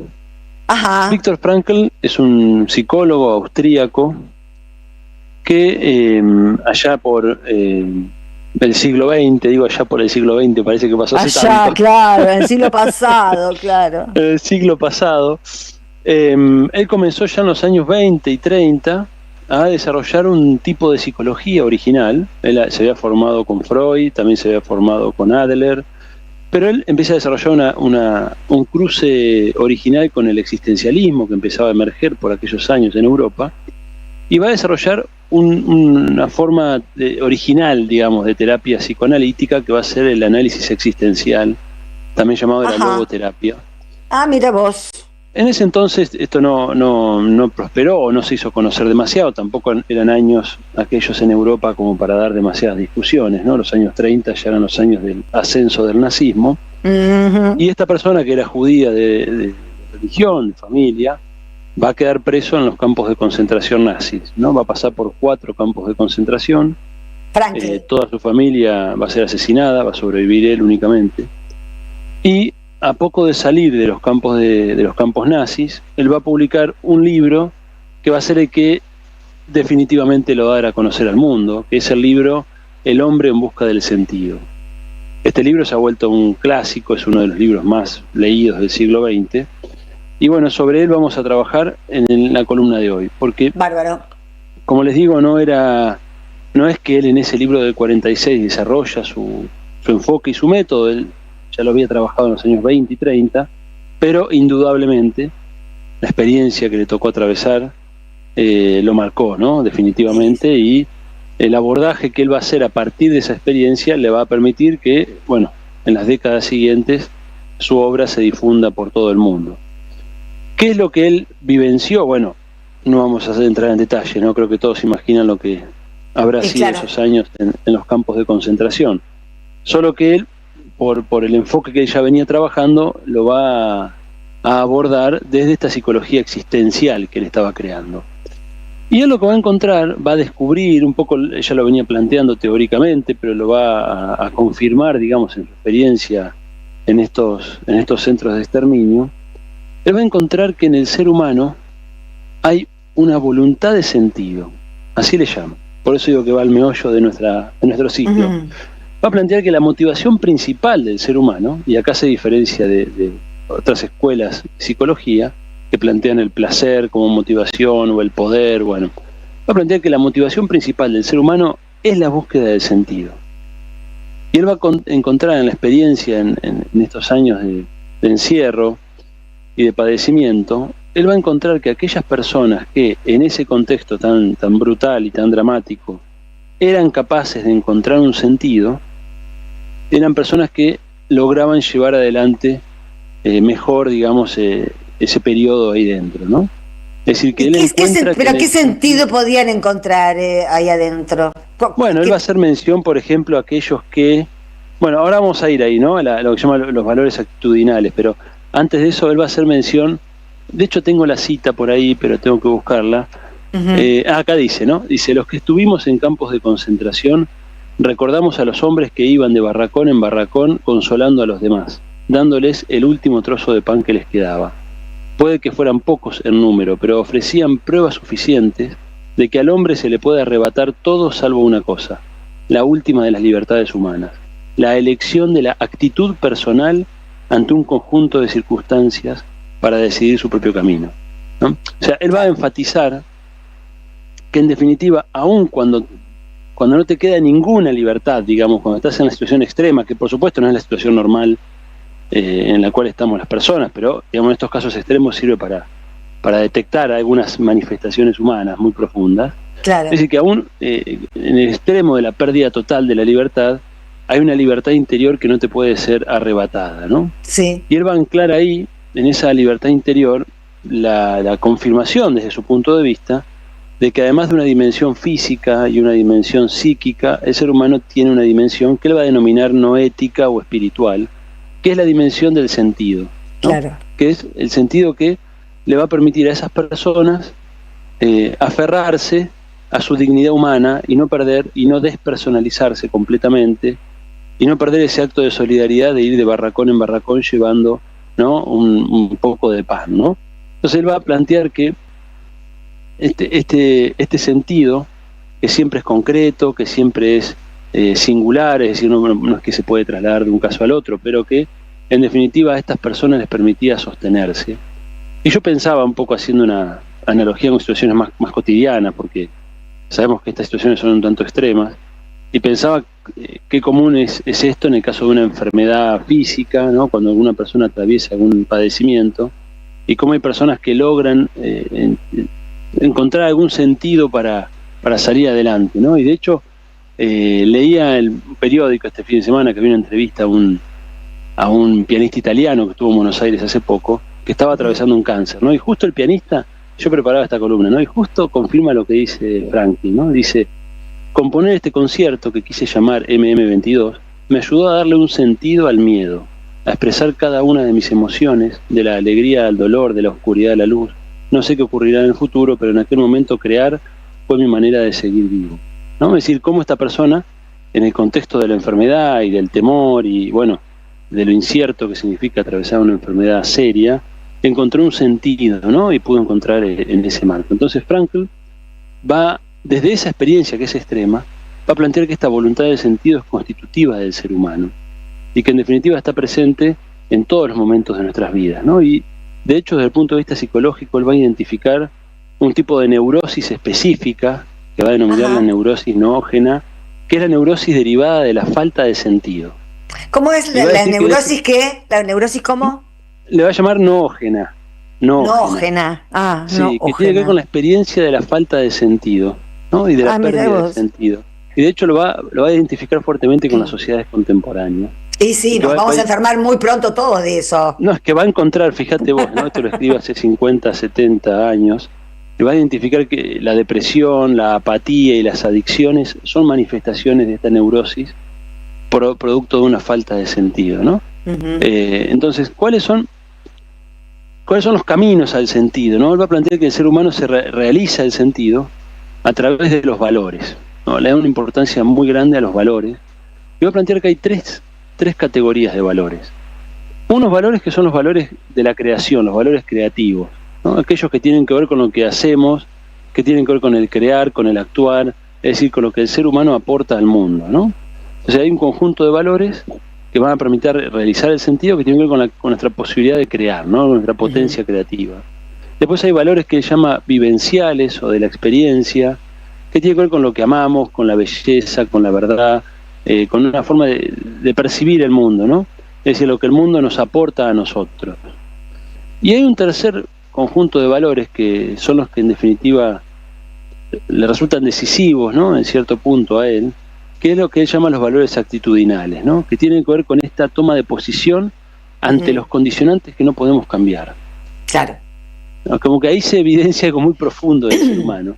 Es decir, cuando hay condicionantes físicos, fíjense que hicimos el caso de la salud, pero bueno, estaba el caso de los campos de concentración, es decir, un condicionante externo que no puedo modificar, o condicionantes psíquicos que también los hay, que me impiden realizar los otros tipos de valores, los creativos, los vivenciales, pero siempre, dice él, queda esta dimensión de la actitud, que es la postura que adoptamos ante lo inevitable, ¿no? Ante lo que no podemos modificar. Claro, y creo que también esto tiene un valor muy grande en los tiempos que corren, ¿no? Bueno, creo que en toda la historia humana, pero esta cuestión del dejar de lado las convicciones para tratar de adaptarse a una época, bueno, esto siempre ha sido así, siempre ha existido esta especie de gatopardismo, ¿no? Ocultar lo que somos, siempre se ha planteado como una estrategia, ¿no? Sí, pero por lo que vos comentás, por el ejemplo que vos me comentás de él, a mí me hace acordar muchísimo a una frase de Benedetti que dice, uno no siempre puede hacer lo que quiere, pero siempre tiene el derecho de no hacer lo que no quiere. Esa es una libertad íntima que no te la pueden sacar. Y es un poco pero lo que fíjate vos que estás... aún en el caso de estos campos de concentración, quizás esa libertad tampoco estaba, ¿no? De la de no hacer lo que quieren, pero incluso el pequeño margen de libertad que existe ahí, que tiene que ver con esa posibilidad de desplegar un mínimo acto de humanidad, ¿no? De humanidad, eso es. No perder esa humanidad. Y él lo va a anclar fuertemente en esta dimensión del sentido, porque en definitiva para él el sentido va a estar fuertemente vinculado, si bien él va a plantear que no se puede universalizar un sentido, ¿no? Que, o sea, en ese sentido es muy existencialista él, que tiene que ver con los proyectos que desarrolla el ser humano, etcétera, pero en su concepción él le va a dar una importancia muy grande al amor, ¿no? Es decir, el amor entendido como la trascendencia de uno en otros.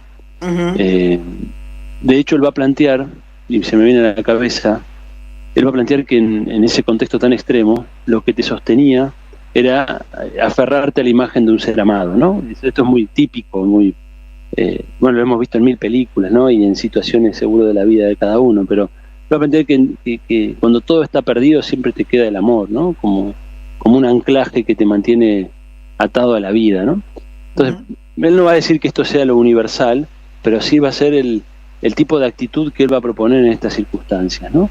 Si siempre está la posibilidad de trascenderse, de ir más allá de uno mismo a través del amor.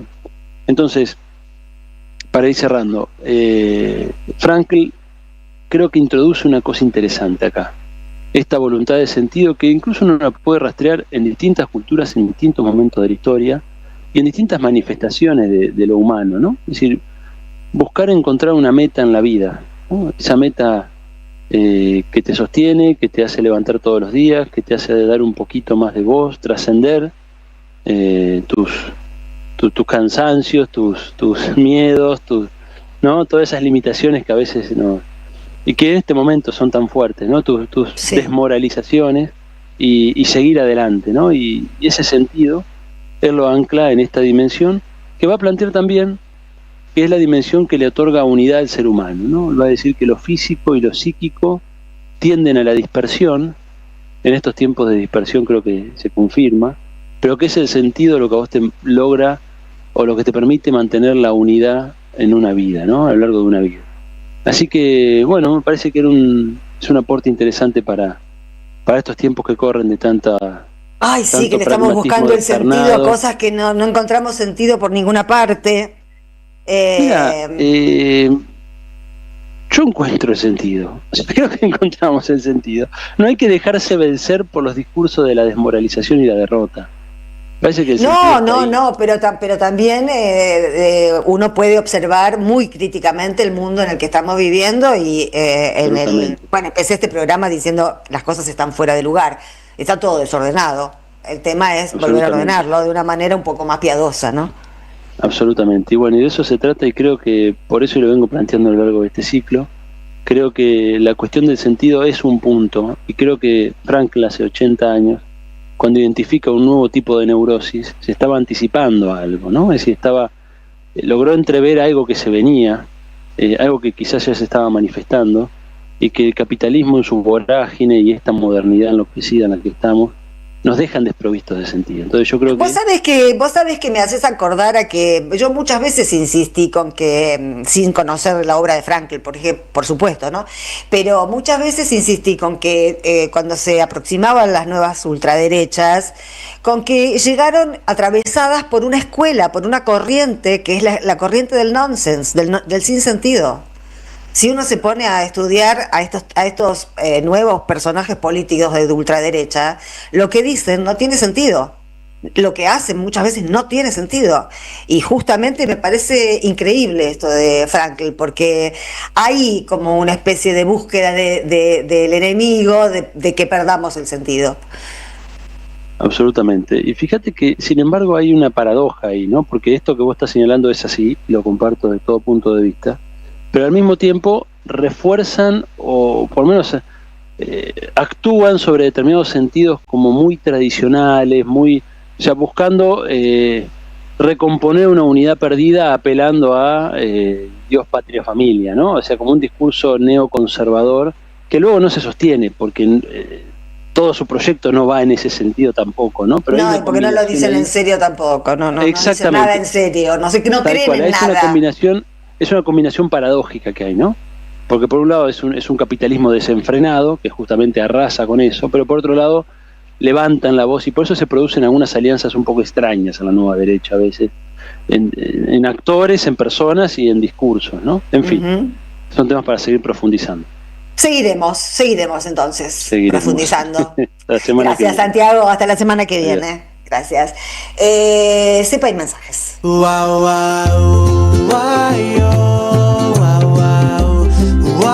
Jugo de limón.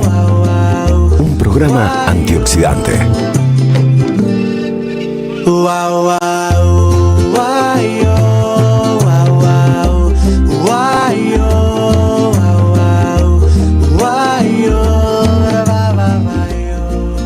Bueno, el primer mensaje es, efectivamente, nosotros hoy queríamos hacer una nota que no pudimos, pero la verdad es una de las noticias más horribles del día. El mensaje es el siguiente: es una verdadera entrega a la intervención del puerto de Ushuaia, sin razones, sin justificaciones, sin aviso, sin información a las autoridades provinciales. Tierra del Fuego es la puerta a la Antártida. Este hijo de puta tiene que ser echado del gobierno. Esperar a que cumpla los 4 años es entregarle en bandeja de oro todas las herramientas para que desintegre totalmente el país. No puedo creer la pasividad de los dirigentes opositores y de la militancia. Marcela de La Plata. Sí, esto es increíble. Hoy mandó a intervenir el puerto de Ushuaia. Ya sabíamos que esto iba a pasar, pero hoy se hizo efectivo. Es efectivamente la puerta de entrada a la Antártida y esto tiene que ver con algo que ha hablado seguramente con Trump y de lo que no nos informa, seguramente, porque este tipo cree que lo eligieron como dueño de casa. No, querido, te eligieron como presidente y no sos un presidente legítimo por ejercicio, porque estás violando las leyes una atrás de la otra, o no las aplicás, o no hay plata pero viajás y el 3% y todo lo demás.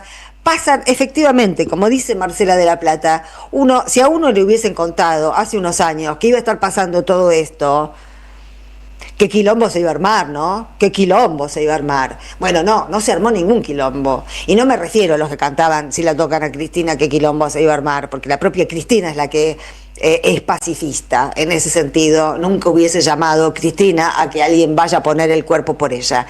Eso es un tema aparte, pero es cierto que si hace unos años alguien nos hubiese dicho que iban a estar pasando por sobre cada una de las leyes que nos protegían y que protegían a este país de los predadores extranjeros y que iba a volver a tener el voto de esta manga de descerebrados que lo votaron pensando que si Trump nos soltaba la mano, qué barbaridad, ahora están contentos que vamos a hacer una nueva colonia de Trump, les gusta el nuevo dueño de estancia, les gusta. ¿Vieron qué lindo que es un dictador? Él mismo lo dice. ¿Vieron qué lindo lo que compraron?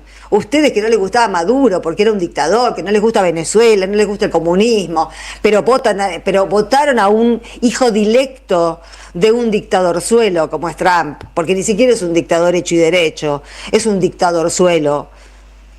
Bueno, esto es algo increíble, las atribuciones que se toma Milei.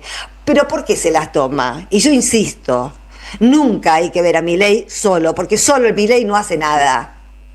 Cada vez que pensemos en Milei tenemos que pensar en Milei, en los macristas y en los radicales peluca, y en los peronistas traidores. Ese es el equipo de la pérdida argentina. Estamos perdiendo la patria por culpa, por responsabilidad y por decisión de ese rejunte miserable. Milei solo no puede. Milei solo no reúne lo necesario para hacer nada de lo que está haciendo. Veamos el total de gente que está defeccionando y que nos está traicionando.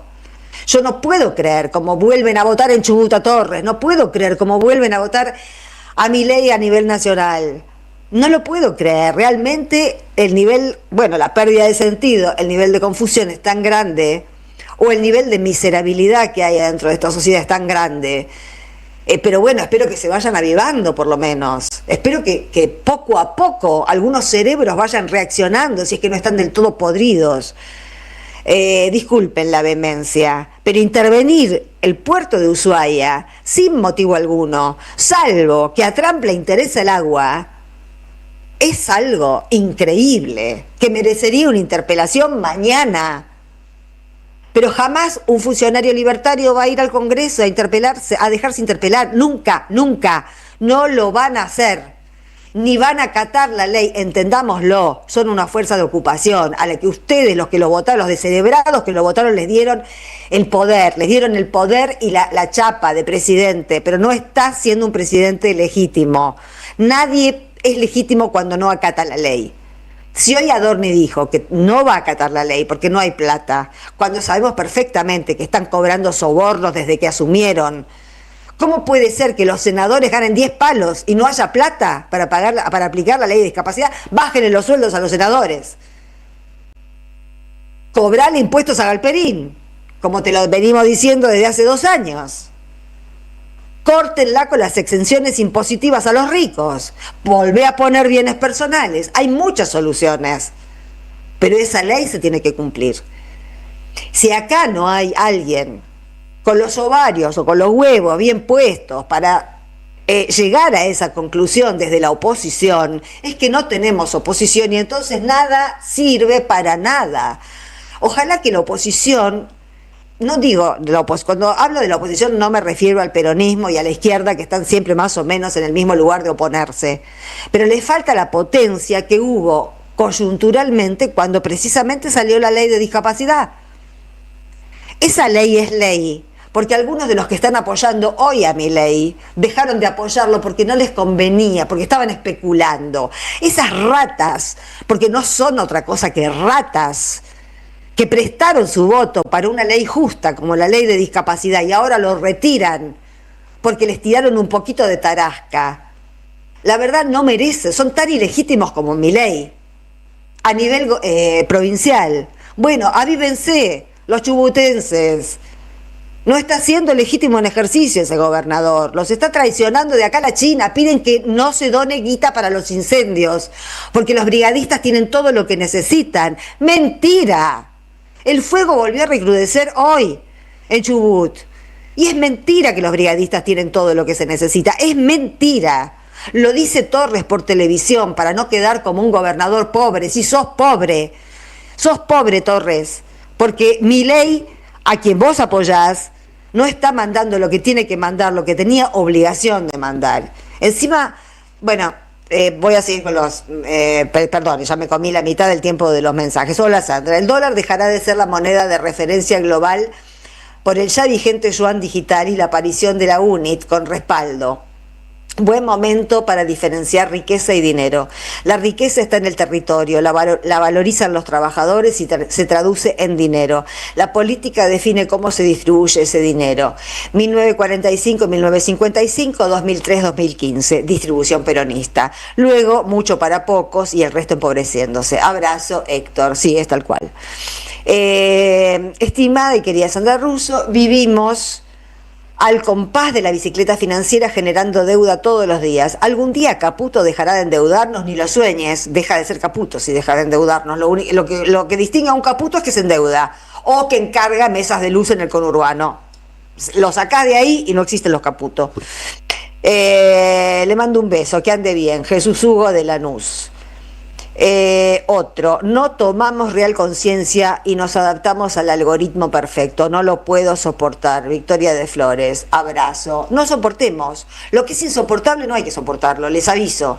Porque por ahí estamos haciendo demasiado esfuerzo en soportar lo insoportable. Y ¿saben qué? Es hora de que lo insoportable lo dejemos de soportar. El día que dejemos de soportar lo insoportable, se va a armar rosca, se va a armar quilombo. Y bueno, que se arme, viejo, que se arme. Porque de esta no vamos a salir pidiendo permiso o diciendo por favor, ¿eh? No vamos a salir pidiendo permiso o pidiendo por favor, considérame un ser humano. Hola Sandra y Jorge, ¿cómo están? Quería decirles que el domingo se cumplen 29 años del asesinato de José Luis Cabezas. Somos la mente, familia Alicia, Horacio y Marcos de Lugano. Es cierto, ya 20 años. Qué bárbaro. Yo estaba trabajando en Perfil cuando lo mataron a Cabezas. Bueno, hay más mensajes. Perdón, me puse a hablar y la verdad, bueno, hoy tuve menos tiempo. 21:59. Bueno, entonces vamos a agradecerle a Victoria Nardone, nuestra productora, a Carlos Dimar en operación técnica, a Santiago Martínez en la operación del streaming. Y decirles a ustedes que nos reencontramos el lunes, porque hoy es jueves. Dios quiera que nos encontremos con un mundo menos loco que hoy, aunque lo dudo, porque esto va increyendo. A lo mejor está bien, que se acelere y que estalle. Como decía Milei, si tiene que estallar, que estalle. Chau, pasen un buen fin de semana. Sabor ácido que viene de tus labios cítricos me llena.